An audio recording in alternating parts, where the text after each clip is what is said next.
presença, adorando, glorificando, exaltando o nome do Senhor. Amém, irmãos? É o sexto dia dessa campanha. Creio que Deus Ele já tem falado no coração dos irmãos tremendamente. E nessa noite, Deus tem mais uma porção para a minha vida e para a tua vida. Eu creio. Bem, amados irmãos, esse capítulo de número 5 do livro de 2 Reis é um livro muito conhecido de todos nós. Uma mensagem que todos nós conhecemos de cor, de salteado, mas que Deus reserva sempre uma revelação nova para as nossas vidas. O versículo de número 1 desse capítulo de número 5, nós vamos ver o escritor, ele exaltando, posso assim dizer, a vida desse homem chamado Naamã. Por quê? Ele vem dizendo que Naamã, ele é um general. Ele vem dizendo da posição que Naamã ele tem diante do sírio. É interessante que Naamã, ele era um general assírio. E Naamã, por onde ele passava, ele era um homem respeitado. Ele era um homem a qual muitos, até diante dele, tinha que ter uma reverência. Por quê? Porque ele tinha uma posição alta dentro da Síria. Naamã, como general, ele aonde ele estivesse, era um homem respeitado. Mas o interessante é que todas as pessoas que estavam olhando para Naamã, olhavam o Naamã por fora, um Naamã externo, um Naamã que para eles não tinha defeito, não tinha falha, não tinha nada. Porque, olhando para Naamã externamente, não tinha nenhum problema. Não tinha nada fora do lugar. E era um homem que talvez muitas pessoas desejavam ser até parecido, até igual, pela posição que ele tinha e pelas conquistas que ele havia conquistado. Mas o interessante é que quem conhecia Naamã por fora, externamente, não sabia o que Naamã estava passando internamente. Nós vivemos isso no nosso meio. Pessoas que talvez a gente se deparamos no nosso dia a dia, pessoas que passam por nós, sorrindo, alegre, vivendo talvez a sua vida, e nós até passamos e falamos, essa pessoa parece que não tem problema, não tem dificuldade. Mas como é que ela não tem problema, não tem dificuldade? É porque nós estamos enxergando ela externamente, nós estamos enxergando ela por fora, mas não sabemos o que é que ela passa por dentro, não sabemos o que está acontecendo no culto. E Naamã estava vivendo isso. Ele externamente estava bem. Quem olhava para ele externamente viu Naamã sem problema. Viu Naamã em uma posição talvez que muitos queriam chegar. Mas somente Naamã em sua casa sabia como ele era por dentro, como ele estava internamente. Porque Deus, ele nos conhece, irmão, de maneira que ninguém conhece. Aleluia. Você pode ver do profeta Samuel, quando ele chega na casa de Jessé, levado por Deus para ungir um dos filhos de Jessé como rei da casa de Israel. E a Bíblia diz que ele se depara com o primeiro filho de Jessé, chamado Eliabe. Quando ele se depara com Eliabe, a Bíblia diz que ele enxerga um Eliabe externo. Para ele, era Eliabe que tinha que ser ungido rei. Por quê? Porque o parâmetro de rei que ele conhecia era Saul, um homem alto, um homem forte, um homem de exército. E Eliabe era tudo aquilo que ele conhecia como parâmetro. Só que o que ele enxergava esse parâmetro externo, não um parâmetro interno, não por dentro. Aleluia. Externamente, o Eliabe era escolhido por ele. Até Deus vir dizer, eu não vejo como você vê. Eu não enxergo como você enxerga. Você enxerga por fora. Mas eu enxergo por dentro. Ele, você pode esconder o lado interno teu. Talvez para o A, para o B, para o C, para o D. Mas para Deus nós não temos como esconder. Deus, ele nos enxerga internamente. Ele sabe o que é que nós passamos. Meu Deus! Talvez para o pastor, externamente você está bem. Também para esse irmão que está do teu lado externamente, você está bem. Mas Deus, ele não enxerga você externamente. Deus te enxerga internamente. Ele te enxerga por debaixo das tuas armaduras. Ele te enxerga por debaixo das tuas vestes. A armadura, ela tampa o seu problema. A armadura, ela camufla as tuas feridas. A armadura esconde aquilo que está verdadeiramente internamente dentro de você. Mas nessa noite Deus, ele manda eu profetizar algo, mas ele ainda te enxerga. Ele ainda conhece a igreja. João ainda de Patmos escrevendo que ele viu o Senhor, e os olhos do Senhor é como chama de fogo. Ele enxerga além daquilo que qualquer pessoa pode enxergar. O parâmetro que ele enxerga, que ele te conhece, é quando ele fala assim através do apóstolo Paulo, em Romanos no capítulo 8, no verso de número 29. Porque ele nos conheceu. A primeira coisa que Deus faz é nos conhecer. Aí você pergunta, da onde Deus me conhece? Jeremias diz no capítulo 1, no verso 5, que Deus nos conhece antes mesmo que estávamos no ventre de nossa mãe. E ele nos chamou como profeta. Ele disse isso, Jeremias acerca dele. Mas o salmista Davi, no Salmo 139, ele diz assim, que Deus me conhece antes mesmo de eu estar no ventre da minha mãe. Ainda quando antes dele ser gerado, antes mesmo de ele ser gerado, Deus já conhecia ele. E Deus escreveu acerca dele no seu livro. Que livro é esse? É o livro da vida. Antes mesmo de ele ser criado, antes mesmo de ele existir, Deus escreveu o nome dele no livro da vida. Uma criança, ela ainda sendo criança, ela morrer, ela está salva. Sabe por quê? Porque o nome dela está no livro da vida. Mas ela vai crescendo, que ela chegar a crescer, chega um momento da vida dela que ela começa a saber o que é certo, o que é errado. Ela tem que tomar uma decisão. Ela permanece no caminho ou ela não permanece. Ela nasce de novo ou ela não nasce. Que ela escolhe não nascer de novo. Acontece em Êxodo capítulo 32, verso 32. O nome é riscado do livro. Deus tem poder para riscar o nome do livro e tem poder para deixar o nome legível no livro. Deixa eu dizer, o teu nome já está escrito no livro da vida antes de você existir. Sabe por quê? Porque Deus te conhece. Porque Deus sabe quem é você. Porque Deus, antes de você ser gerado, Ele já sabia quem você era. Ei, você pode até esconder as tuas feridas, os teus machucados para A, para B ou para C, mas para Deus não tem como você esconder. Ele me conhece lá no teu leito, quando você está chorando em lágrimas, ei, dizendo, Deus, eu preciso de um socorro, eu preciso que o Senhor entre nessa calça. Ei, você esconde em do homem, mas Deus, Ele sabe aonde Ele vai e o que Ele vai fazer na tua vida. Ele sabe a maneira que você que Ele tem que trabalhar na tua vida. Porque Ele te conhece. Porque Ele sabe quem é você. Porque as armaduras que tampam as tuas feridas para o homem, ela não é capaz de esconder as tuas feridas para Deus. Naamã estava vivendo isso. Ele era um homem reconhecido. E não era de qualquer império.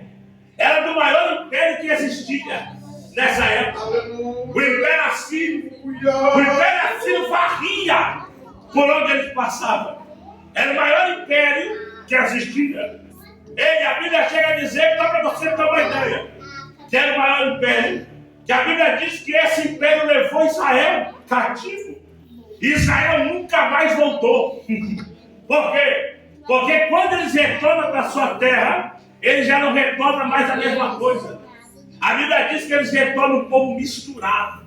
É por isso que no tempo de Jesus, quando Jesus se depara com uma samaritana, ei, a samaritana até acha estranho o judeu falando com o samaritano. Porque samaritano, irmão, era do lado de Israel. Para o judeu, samaritano era um povo misturado.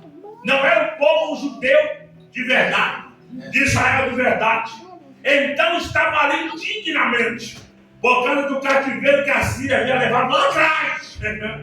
Aí de repente Jesus começa a falar com ela, e Jesus começa a falar acerca de adoração.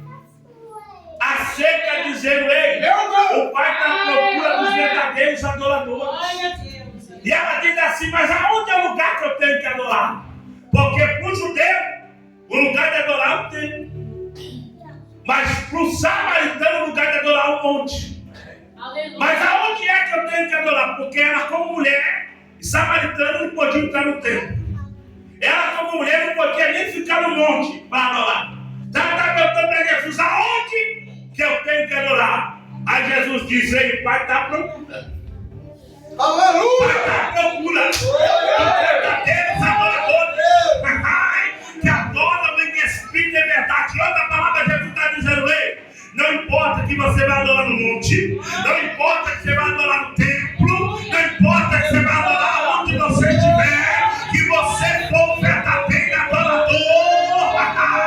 O Pai recebe a tua adoração. Ei, deixa eu te dizer algo aqui nessa noite. Ei, talvez lá atrás veio uma condenação sobre a tua vida, veio uma condenação sobre a tua casa, mas eu vim profetizar na vida de alguém daqui hoje, que Jesus ainda muda a história, que Jesus ainda bate conta, que Jesus ainda faz algo novo, que Jesus ainda entra como forte, que Jesus ainda muda a história.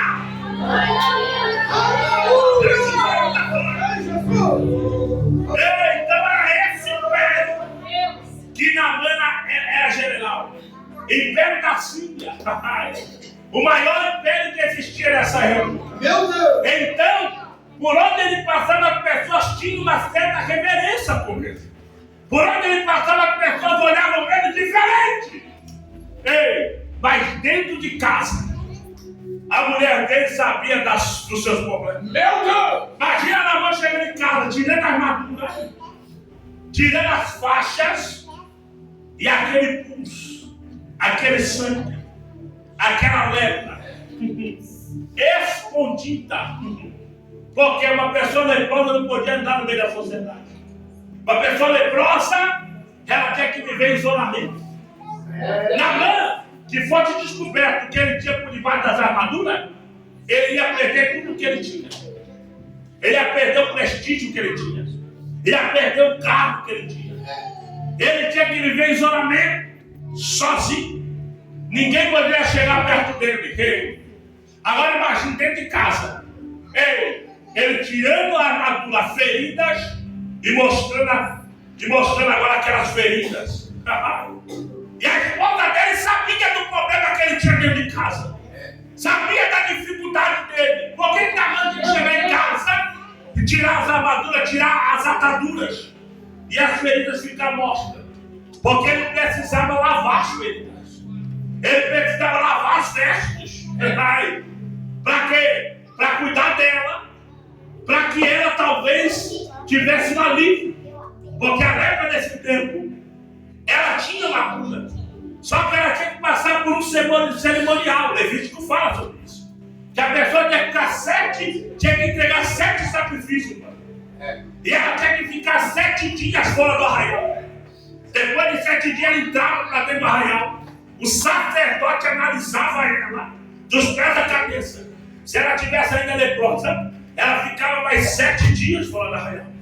Se ela continuasse leprosa, ela tinha que ficar lá fora em isolamento, sozinha, ou no meio dos outros leprosos. Mas não poderia ficar no meio da sociedade. Ei, deixa eu falar algo aqui para você. Mas que ela fosse curada, não tivesse nada, tivesse limpa, a Bíblia diz que ela tinha que trazer um outro sacrifício para quê? Para agradecer a Deus pela cura. Ela tinha que trazer um pau de cedro, um carmesim, 2 aves.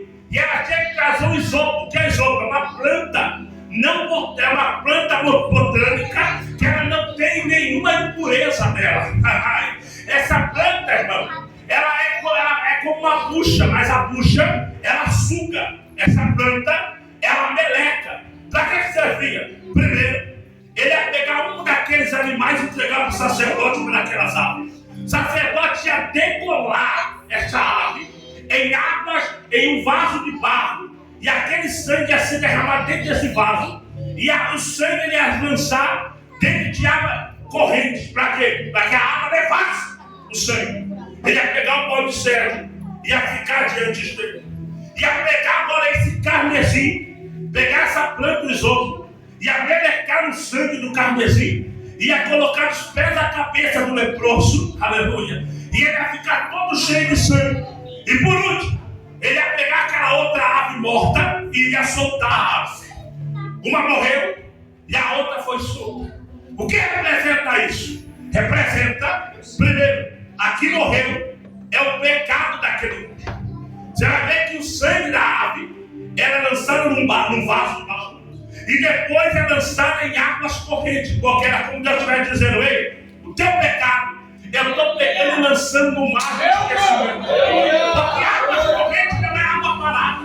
A água corrente leva o que tiver nela. É Deus dizendo: ei, eu estou pegando o teu pecado e estou mandando embora. Ei, eu estou pegando o teu pecado e eu estou lançando no mar do esquecimento. O pão de cedro representa o quê? A cruz, o Calvário. Representa a cruz. E o sangue, o carmesim representa o sangue dele que te purifica, que me purifica, que me limpa. Deixa eu dizer algo. E a outra árvore, pastor Sidney, que é solta, sabe o que ela representa?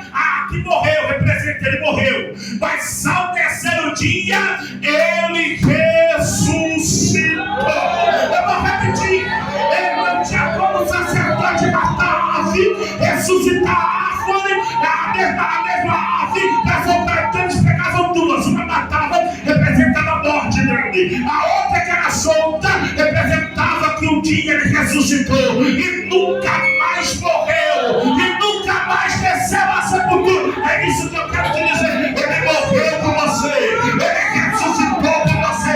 Não há condenação sobre você.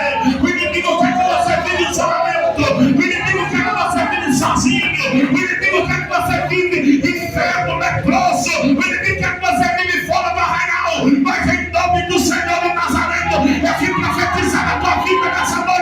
É noite de você sair dessa situação. Essa situação não vai te matar. Essa situação não vai te destruir. Você precisa tomar uma posição, se levantar desse leprosário e dizer para ele: eu ainda acredito que o sacrifício da cruz, ele limpa, ele purifica.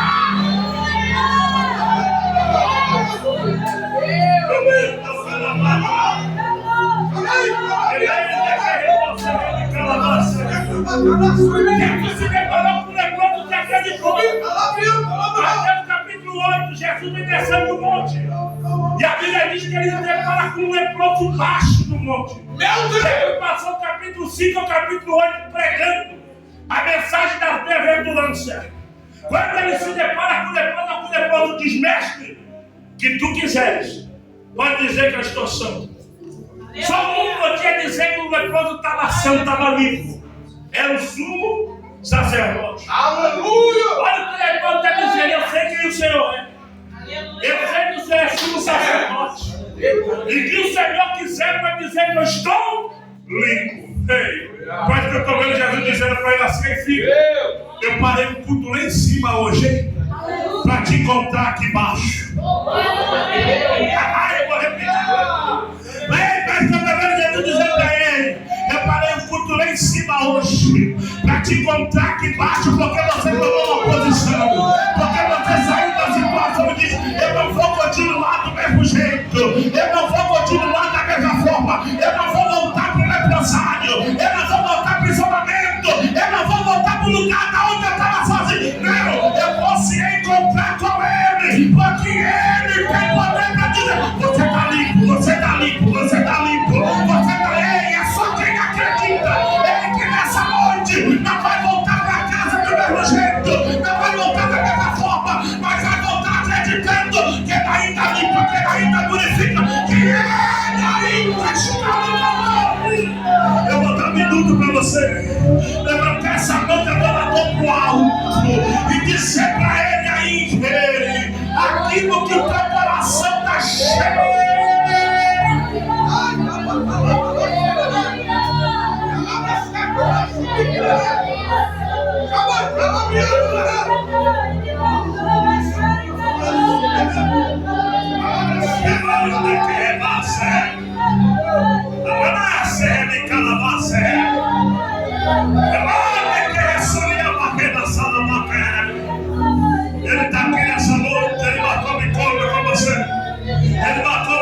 falando com você e está te dizendo, meu filho, fica despreocupado, eu conheço você por debaixo da armadura. Eu conheço você internamente. Eu conheço você por dentro, minha filha. Ei, fica tranquilo, Rabadekai. Você está no lugar certo. Você está no lugar da restauração. Você está no lugar da transformação. Você já tomou a posição. Saiu da posição que você estava e diz, eu acredito que ainda ele tem restauração.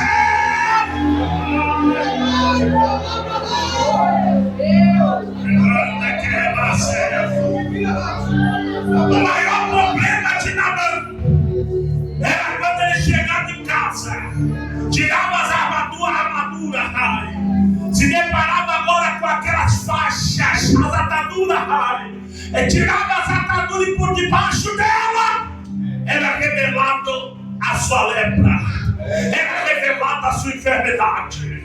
Era o maior problema de Naamã. Era o maior gigante que Naamã tinha que vencer.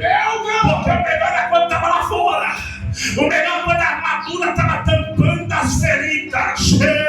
Era camuflando, poderia dizer, camuflando o problema. E tem quantas pessoas assim, vivendo de uma camuflagem, vivendo que uma armadura está tampando a sua ferida. Para ele está bom, para ela está bom, mas eu vim profetizar na tua vida aqui hoje, meu irmão.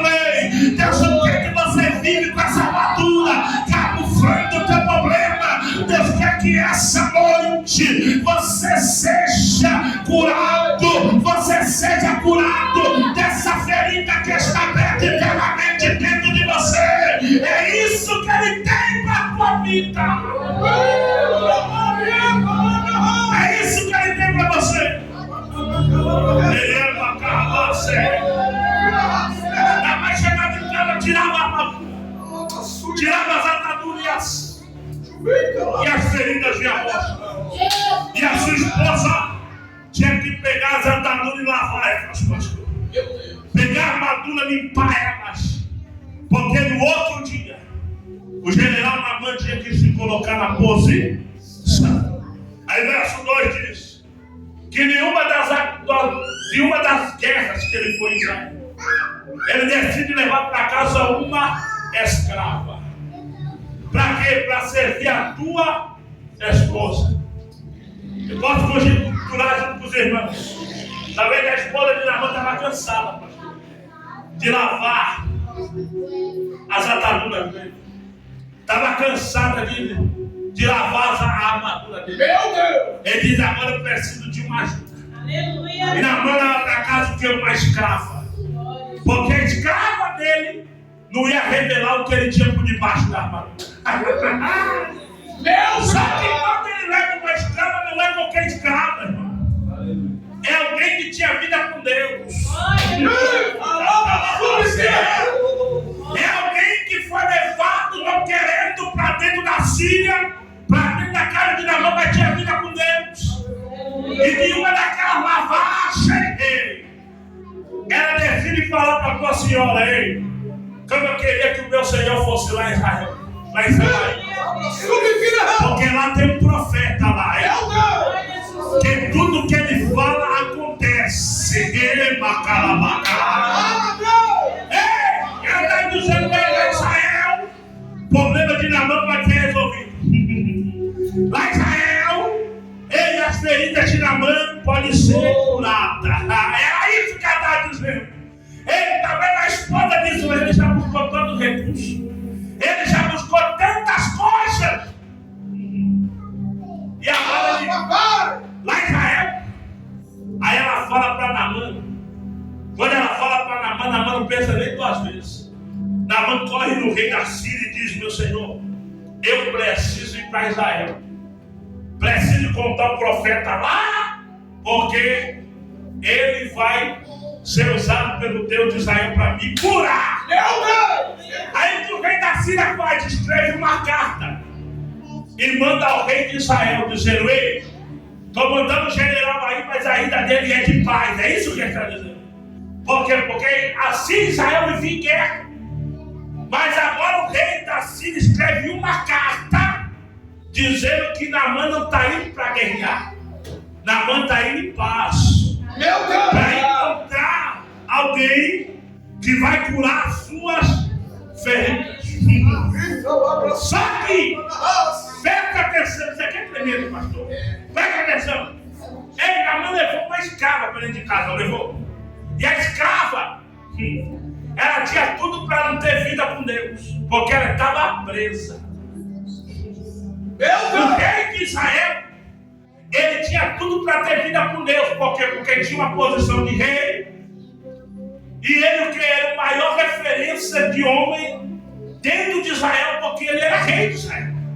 Só que quando ele ouve falar que está vindo o general da Síria para ser curado de Israel, a Bíblia diz que ele rasga suas vestes. E ele diz assim: por acaso eu sou Deus para curar esse homem? Não tinha vida nenhuma com Deus. A escrava estava presa, tinha vida com Deus. E o rei que estava solto, maior posição de Israel, não era crente. Não tinha vida com Deus. Não era nem com ele que o general vinha. Mas ele estava dizendo assim: está querendo alguma coisa. Está querendo algum pé para me matar, para guerrear contra mim. Era isso que o rei de Israel, ele fala. Mas a Bíblia diz que, Naamã vem. Meu Deus! Naamã, ele vem. Não vem encontrar o rei de Israel. Ele vem encontrar o profeta. E no caminho Naamã era essa. Ei, já estou vendo, parceiro. O profeta vai vir até mim, vai estender as mãos, vai colocar a mão nas minhas feridas e eu vou ser curado das minhas enfermidades. Tem dia que a gente descer nossa cabeça.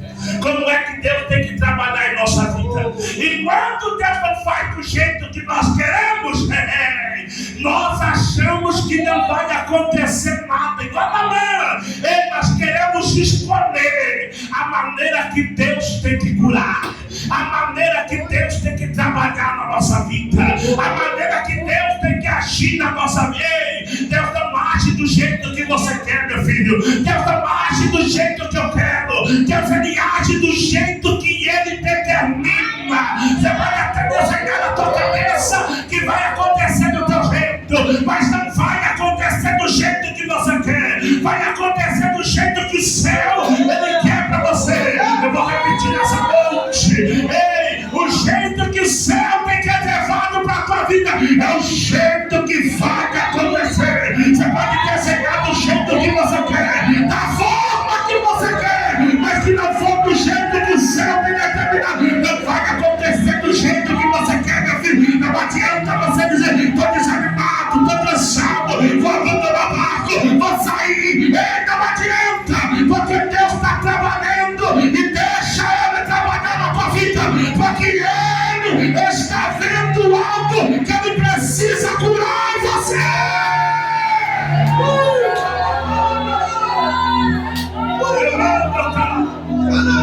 Se Ele vai curar, por que Deus não pega Eliseu?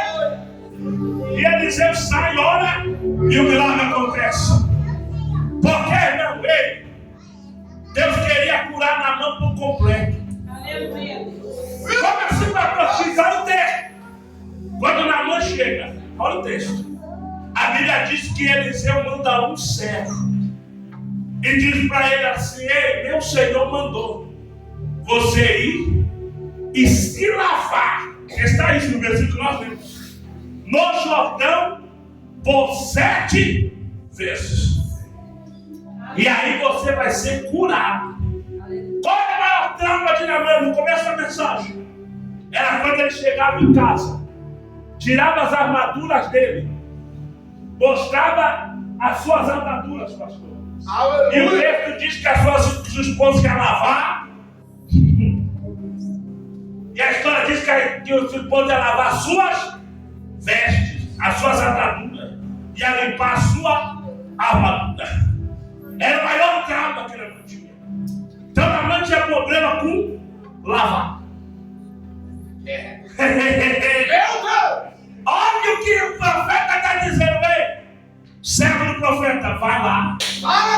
lava-te 7 vezes no Jordão.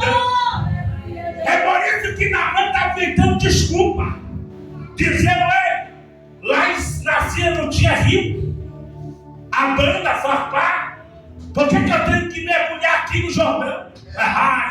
Porque ele tinha problema em lavar, ele tinha problema em mostrar a ferida dele, ele tinha problema em mostrar algo que estava escondido por debaixo daquela armadura. Mas o profeta está dizendo assim: ei, antes de eu curar a tua ferida, eu tenho que curar o teu trauma. Eu vou falar, pastor, tem crente traumatizado por algo espiritual que aconteceu na vida dele e não vai para frente, está empacado, está parado. Mas Deus está te dizendo essa noite que tu aqui, meu filho, para curar o seu trauma, para te dizer: o seu trauma é se banhar, é se lavar. Então essa noite vai ser desse jeito. Você vai no Jordão e se banha lá, se lave lá por 7 vezes. E aí sim, para Deus agir, eu tenho que curar o seu trauma. Você vai ver quando ele é especialista nisso. Em Lucas, no capítulo 5, Jesus chega em uma praia. Meu Deus! Quando Jesus chega, está os discípulos tendo o quê? Com a rede estendida, lavando a rede. Meu Deus! Eles passaram a noite toda tentando pescar e nada pescou, pastor. Então agora estão de manhã na praia. Eles alertam, lavando a rede, dizendo assim: ei, estou desanimado. Tentamos pescar a noite inteira e nada pegamos. Meu Deus! Aí Jesus chega, Jesus diz assim: presta o barco para mim. E a Bíblia diz que Jesus entra no barco de Simão Pedro, porque tinha 2 barcos. Ele sai um pouco da praia. Jesus usa o barco de púlpito, começa a pregar. Aleluia. Em uma multidão de gente. Depois que ele prega, Jesus diz assim: vamos ao alto mar. E eles estão em alto mar. Aí Jesus olha para eles e diz assim: lança a rede. Lança a rede. E ele disse: mestre, meu Deus! Tentamos pescar a madrugada inteira, porque o pescador sabe que a melhor hora de pescar é à noite, é na madrugada. E ele está dizendo: na melhor hora nós não pescamos nada, mas segundo a tua palavra lançaremos a rede. Aleluia! Ei, sabe o que tu está dizendo para eles aí? Vocês querem viver um milagre? Eu preciso curar o seu trauma. Que trauma? Da madrugada inteira que vocês não conseguiram pegar. Quando Jesus chega, estão de carreira e estendida dizendo: ei, vamos falir. Não pescamos nada. Quando eles chegam, eles estão lavando as ferramentas deles, dizendo: ei, não vamos a mais. Ei, tem tanta gente assim traumatizada. Ei, que pensou que ia pegar uma coisa e não pegou nada. Pensou que aconteceu uma coisa quando ele pregou, quando louvou, quando evangelizou. Quando falou de Deus, alguém não aconteceu nada. Está com a rede, estendida na praia, traumatizado, mas Jesus diz: vem comigo. Vem comigo. Vem comigo. E aí Jesus diz: lança a rede. Lança aquela ferramenta que você diz que não usa mais. Lança a rede que você estava com ela estendida lavando na praia. E eles lançam a rede.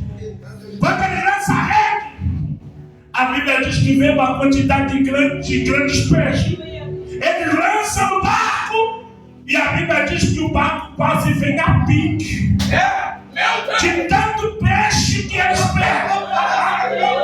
Aí dentro que está seguindo, eles estão passando para o outro barco para auxiliar eles, porque o barco está quase afundando, botando o peixe de vez. Mas deixa eu dizer algo aqui que está a maior revelação do texto. Quando eles chegam na praia, Jesus olha para ele e diz assim: larga a rede, porque a partir de hoje eu vou fazer vocês não mais pescador de peixe, mas pescadores de alma. Aí pergunta para a Sidney. Pergunta para a Sidney. Pergunta para a Sidney. E aqueles peixes que eles pegaram? Era para quem? Era para a multidão que estava ouvindo Jesus pregar. Porque Jesus ele não despede ninguém de mão vazia. Quando Jesus chega, o discípulo passando que a madrugada toda tentando pescar, usou o barco dele de púlpito e o discípulo não foi embora. Ficaram lá ouvindo a mensagem. É por isso que Jesus foi lá, levou eles para o maior dama deles e fez eles pescar. E veio e pescaram eles. Mas ao mesmo tempo que Jesus está curando dama deles lá, a multidão que ouviu a mensagem não foi embora. Ficou na areia, vendo Jesus fazer milagres. Jesus dizendo: quem fica e permanece, eu o despeço de mão vazia. Eu o despeço de mão vazia. Eu o despeço de mão vazia. Você quer uma atitude aqui hoje? Quer uma atitude aqui hoje nessa noite? Ei, vai diante daquele trauma. E Jesus hoje vai fazer você voltar para a tua casa de modo diferente. Vai fazer você voltar para a tua casa. Restaurado.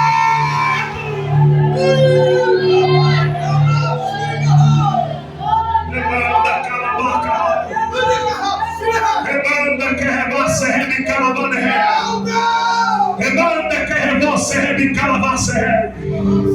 Ao bálsamo de Gileade descendo sobre essa casa. A unção de Gileade descendo sobre esse lugar. E Jesus está dizendo: estou curando ferida aqui hoje. Estou curando feridas aqui hoje. Estou curando feridas aqui hoje. Estou curando feridas aqui hoje. Levanta calabaca. Levanta que é você. Ei, amor. Se lava-te no Jordão por 7 vezes. Não é uma, não é duas, não é 6, por 7 vezes. E aí você vai ser. Só que Naamã está relutante. Naamã quer definir como Deus tem que trabalhar na vida dele. Aí o seu servo diz assim: meu senhor, que por acaso o profeta falasse tudo isso e você fosse curado, você não iria fazer? Aí estralou algo dentro de Naamã e disse: eu não posso voltar para casa do mesmo jeito. Aleluia. Eu não posso voltar para casa do algo escondido eternamente. Eu tenho que resplandecer por dentro o que eu trouxe por fora. É isso que Jesus quer fazer na vida de pessoas aqui. Ele não quer que você saia desse mundo da maneira que você entrou. Para fechar a mensagem, só para você entender o que Deus está falando. Você lembra que tinha uma mulher, meu cara, sofria 12 anos com fluxo de sangue. Aquela mulher, ela perdeu tudo que ela tinha. Ela perdeu financeiramente, porque o texto diz que ela gastou tudo que ela tinha nos médicos e ninguém pôde resolver o problema dela. E o texto diz, Levítico, que uma pessoa com fluxo de sangue, ela tinha que viver sozinha, isolamento. O texto diz que ela tocasse alguma coisa, alguém tocasse, ficava impuro igual ela. Se ela sentasse, alguém sentasse, ficava impuro igual ela. Só que a Bíblia diz que ela ouve falar de Jesus. Aleluia. E ela decide ir até Jesus. Só que ela vem assim, meu Deus! Ela vem como Naamã, dizendo como Deus tem que trabalhar. Ela vem dizendo assim, que somente eu tocar, na hora das vestes dele eu serei curado. Eu não preciso falar com ele. Eu não preciso andar com ele. Se eu tocar, eu vou ser curado e vou embora. Aí Marcos, no capítulo 5, diz assim, que ela vem no meio da multidão. Ela toca na hora das vestes de Jesus. Sai virtude de Jesus e o sangue dela é instantâneo. Só que percebe, estancamento não é cura. Estancamento, ele só está saciando o problema dela. Ele só está dizendo assim, estou fazendo você respirar por aparelho. É isso que ele está falando. Ei, só que deixa eu te falar algo. Jesus não tem apenas um estancamento para você. Jesus tem uma cura. Aí Jesus começa a procurar quem me tocou. Quem me tocou? O discípulo diz: mestre, a multidão me aperta. E o Senhor pergunta: e ele diz: alguém me tocou diferente. Porque que me saiu virtude. Essa mulher, vendo que não poderia se esconder, ela disse: fui eu. Ela disse: fui eu. Tem quantos assim dentro da igreja que quer falar como Deus tem que fazer? Ela vem dizendo: eu vou lá no culto, vou tocar nele, não precisa andar com ele, não precisa fazer parte do grupo dele. Eu vou lá, toco nele e vou ser curado. Tem muita gente acima, gosta desse ambiente, gosta desse culto, mas não quer fazer parte do corpo de Cristo. Não quer fazer parte da igreja de Cristo. Ele quer vir tocar nele e ser curado. Mas deixa eu te dizer, ei, foi estancado o teu problema. Porque Jesus está perguntando: quem me tocou? Quem me tocou? Quem me tocou? Quem me tocou? E aquela mulher quando diz: fui eu. Olha o que Jesus diz para ela: filha, a tua fé te salvou. Levanta-te e ser curada. Ela só foi curada quando ela disse: fui eu que toquei. Quando ela disse: fui eu que toquei. Fui eu que me pus debaixo da multidão. Ei, não tem como, meu irmão, você receber a cura se você não se manifestar. Ei, o que você está vivendo é um estancamento, é uma lavagem da cadura, é uma lavagem de ferida. Mas esse problema vai voltar a sangrar de novo. Esse problema vai voltar a sair pus de novo. Mas Jesus está te chamando nessa noite a tomar uma posição, a se banhar no Jordão, ir para casa limpo, ir para casa purificado, ir para casa diferente.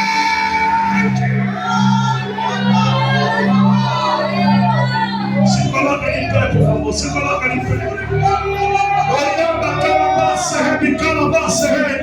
Levanta aqui, tem crente que já tocou nele, pastor.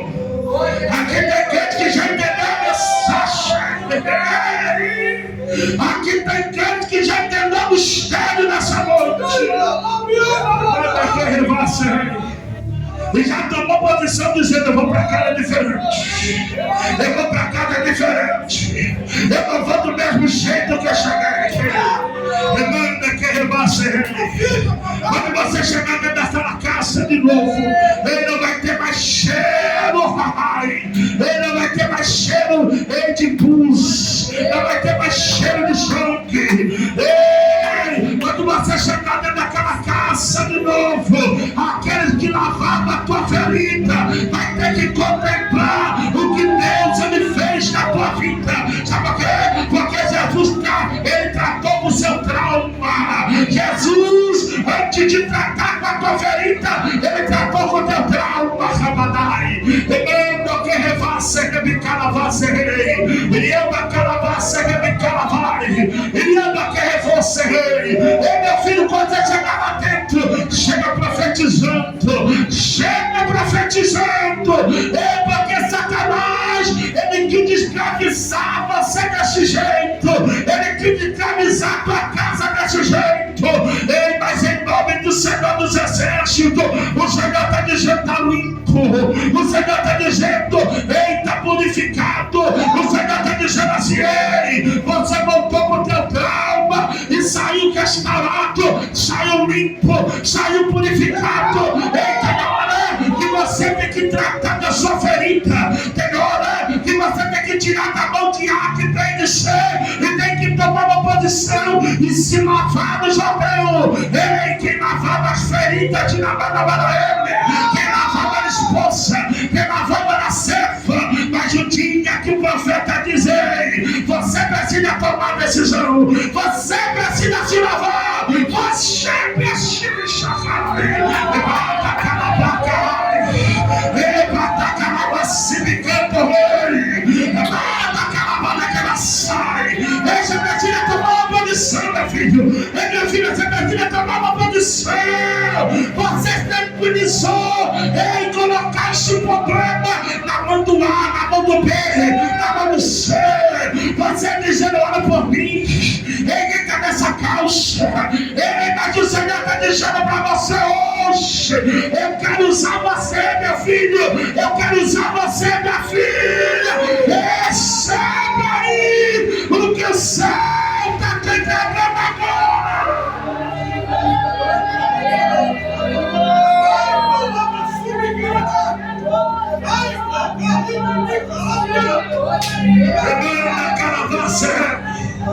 Rebana caravassa, de caravassa.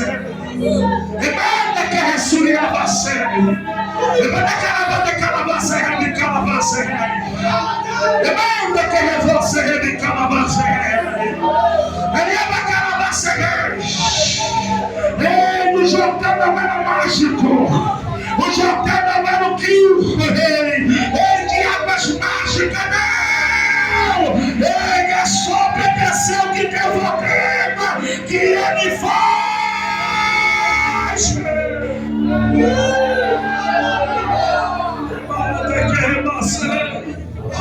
Ele está curando traumas aqui. Ele está curando traumas aqui. Ele está curando traumas aqui. O bacana vai estar entrando em vida conjugal. Ele está entrando em vida familiar. Ele está entrando em vida profissional. Ele está entrando em vida ministerial aqui nessa noite. Ele está entrando em vida de intimidade com Ele no céu. E Ele está dizendo assim: meu filho, minha filha, você ficou machucado, você ficou ferido, mas fica despreocupado, porque nessa noite tu está saindo daqui limpo, restaurado, liberto de nascer, como a pele de uma criança, como a pele de um bebê. Lisa, lisa, lisa, lisa, lisa, lisa, lisa, sem mancha, sem mácula, sem ferida.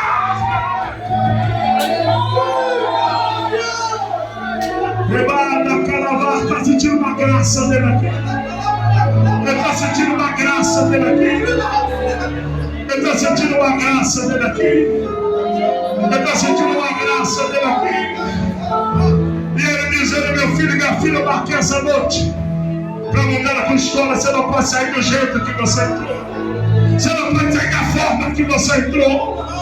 Rebana Calabaça, Rebicanto Raio. Ele ama receber de cara. Ele não vai abrir mão de você. Ele não vai abrir mão de você. Ele não vai abrir mão de você. Ele não vai abrir mão de você. Ele não vai abrir mão de você. Eu não sei o tamanho do teu pecado. Abate um pecado grande diante de Israel. Mas ele não vai abrir mão. Então tem jeito, pastor. Tem jeito. Adore ele aí.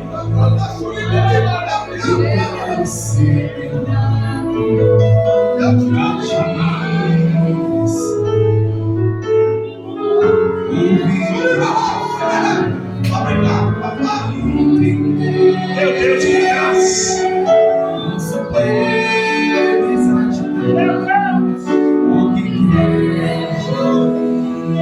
Eita, Espírito Santo.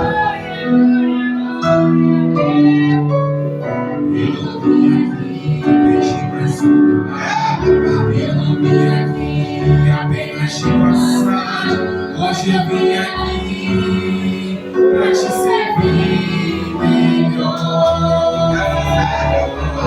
Eu não vim aqui pedir mais um milagre. Eu não vim aqui apenas de passagem. Hoje eu vim aqui pra te servir melhor.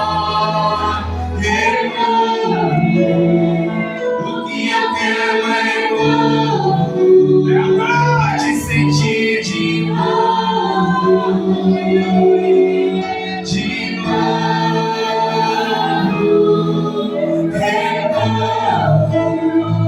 o que eu quero é novo, pra ter o brilho no rosto, de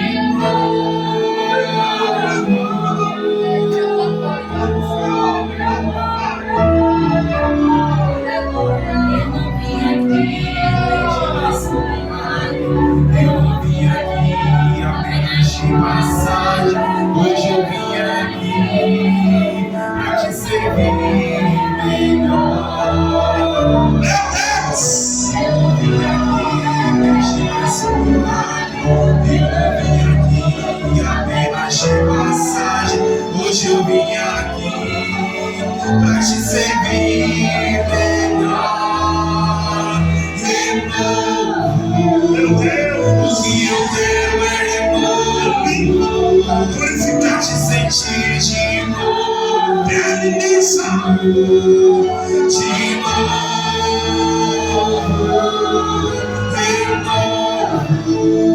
O que eu quero é renovo, pra ter o brilho no rosto. De novo.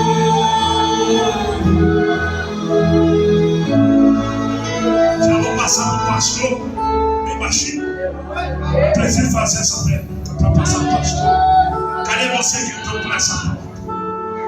Talvez está afastado do caminho de Jesus. Talvez ainda não aceitou Jesus como Salvador. E nessa noite você ouviu falar que você precisa tomar uma posição. Aí chega de uma torcida. Eu quero, mas eu preciso tirar tantas coisas. Eu tenho tantos erros, tantos defeitos. Ei, a Bíblia diz: não há partorcídio. Ela diz: vem como tu estás, porque a minha palavra te limpa. Não pastor Cid, não pastor Cizeiro. É a palavra de Deus. Pastor Cizeiro vem aqui e prega, ela te limpa um pouco. A irmã vem aqui e prega, ela te limpa mais um pouco. E ela vai te plumando do jeito que ele quer, da forma que ele quer. Cadê você nessa noite? Que quer voltar para casa diferente nessa noite? Você, meu jovem, vem aqui. Quero orar por você. Tem mais um jovem ali, ó.